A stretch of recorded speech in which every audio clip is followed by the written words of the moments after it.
mà bọc ôn hộp bài mình nhầm bọc ôn chụp mình nhầm tiền đấy bắt chạy theo video thế chạy theo bài trai chiên bọc ôn vì nghĩ từ kêu lọ chay là trai chiên đó trai chiên bọng chùm phát là khu trai ri là bạn cái chram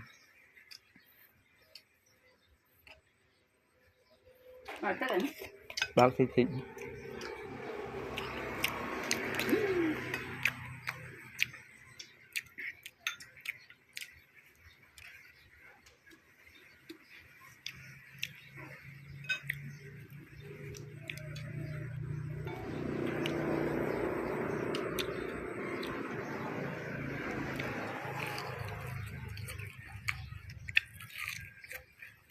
bông phở hơi đẹp vậy.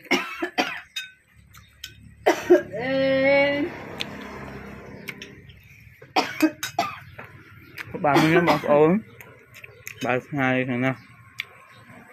trai chiên mới bọng chùm phát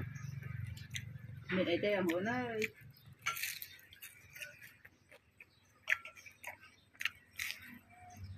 một chục trái mẹ bạn á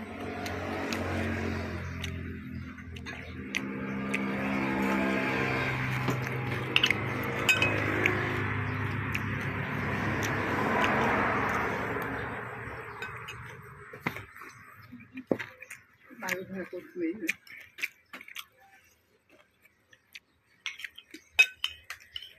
tôi tới sáng rồi thêm màu vô nữa đây thêm màu vô